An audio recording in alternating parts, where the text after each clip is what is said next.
નમસ્કાર, હિન્દુસ્તાન કી ધરોહર અખબારના digital platform પર આપનું સ્વાગત છે। હું આપની સાથે સોનાલી મોરે। વાત કરવી છે પંચમહાલ જિલ્લાના કાલોલ તાલુકાના વેજલપુર પંચાયતની ફરી એકવાર જે ગ્રામ પંચાયતના સત્તાધીશોનું જે તંત્ર છે તે તંત્ર ફરી ગામના રહીશોને પ્રાથમિક સુવિધા આપવામાં નિષ્ફળ ગયું છે અને આ જે સિદ્ધિવિનાયક સોસાયટી છે વેજલપુર પંચાયત હદમાં આવેલી છે ને વેજલપુર પંચાયત હદના જે સિદ્ધિવિનાયકના જે રહીશો છે જે મહિલાઓ છે ફરી એકવાર તેમને પોતે એકત્રિત થયું ને ટોળાએ જઈને પંચાયતના તલાટી મંત્રી સમક્ષ છાજ્યા કૂટ્યા અને કહ્યું કે અમને પાણીની સગવડ નથી, અમને ગટર યોજનાની સગવડ નથી, રોડ રસ્તાની સગવડ, તેના કારણે ઘણા બધા વ્યક્તિઓ ત્યાં પડી પણ ગયા છે, તેમના પગ પણ તૂટ્યા છે। પરંતુ આ નફ્ફટ અને હરામખાયું નગરોળ તંત્ર ગેંડાની ચામડીએ નફ્ફટ બનીને બેઠું છે। તેને કોઈ શરમ જેવી કંઈ જ વાંધો જ નથી આવતો કે જનતાને કાંઈ પણ થાય, અમને કાંઈ ફરક પડતો નથી, અપના કામ બનતા તો ભાડવે જાય, જનતા ફરક શું પડે છે કે જનતાને શું તકલીફો પડે છે। સાંભળીએ આજે વેજલપુરની જે મહિલાઓ છે તેમની શું તકલીફો છે ને તકલીફો તેમણે તલાટી મંત્રી સમક્ષ કઈ રીતના રજૂઆત કરી છે તે વિડીયોમાં આપણે જોઈએ। પંચમહાલ જિલ્લાના કાલોલ તાલુકાના વેજલપુર ગ્રામ પંચાયત હદ વિસ્તારમાં આવેલ સિદ્ધિવિનાયક સોસાયટીના રહીશો પ્રાથમિક સુવિધાઓથી વંચિત જોવા મળી રહ્યા છે।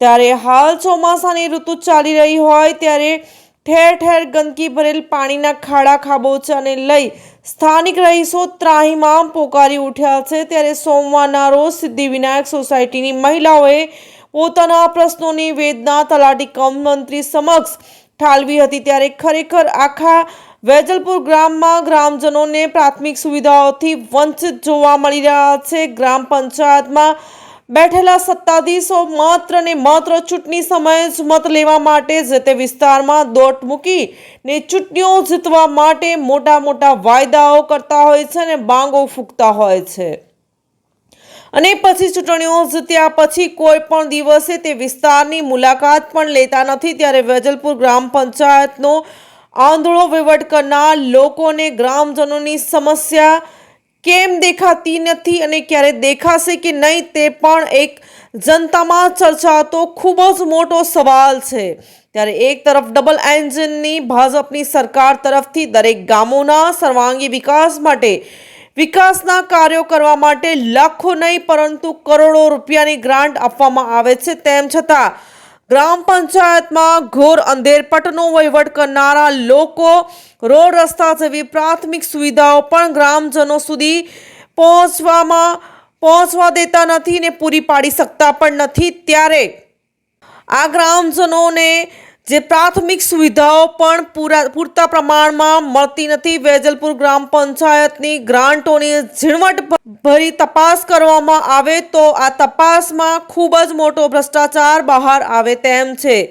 જો ઉચ્ચ કક્ષાએથી તપાસ કરવામાં આવે તો વેજલપુર ગામમાં કરેલ વિકાસના કામોમાં રોડ રસ્તા જેવા કામોના સ્થળ તપાસ કરવામાં આવે તેમજ વિકાસના કામો માટે આવતી લાખો રૂપિયાની ગ્રાન્ટોની પણ તપાસ કરવામાં આવે તો વેજલપુર ગ્રામ પંચાયતમાં કરોડો રૂપિયામાં મોટા પાયે ભ્રષ્ટાચાર બહાર આવે તેમ છે।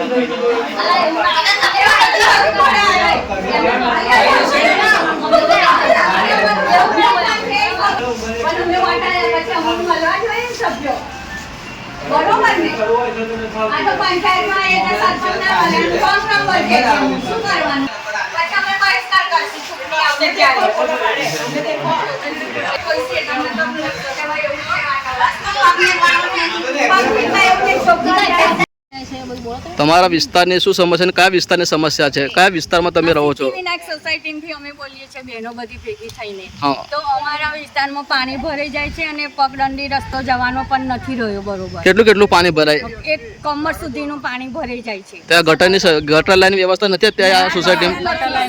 ગટરની વ્યવસ્થા નથી, પાણીની વ્યવસ્થા નથી, કોઈ પણ ચીજની તો વ્યવસ્થા તમે આ પ્રાથમિક સુવિધા મળે તે માટે ગ્રામ પંચાયતમાં રજૂઆત કોઈ લેખિત કરી હોય, મૌખિક કરી હોય એવું કોઈ તમને?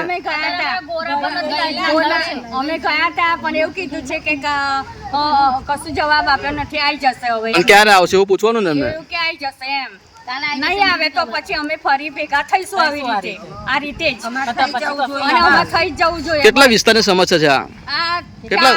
ચાર વિસ્તારની સમસ્યા છે, A, B, C, D અને D. પછી તમારે પીવાનું પાણી, સ્ટ્રીટ લાઇટ? નથી કે લાઇટ પણ નથી, મેઇન રોડમાં આવવા જવાનો રસ્તો નથી, કચરો લેવા પણ આવતું નથી અમારે ત્યાં. શું નામ તમારું? દેવેન્દ્રબેન. શું સમસ્યા છે તમારા વિસ્તારની? અમારા વિસ્તારમાં પાણી બહુ જ ભરાઈ જાય છે અને બધે ખાડા રસ્તામાં થઈ ગયા છે. છોકરાઓને અવર જવરમાં એટલી તકલીફ પડે છે, પગ મૂકીને જવાતું નથી અને કોઈ સુવિધા નથી.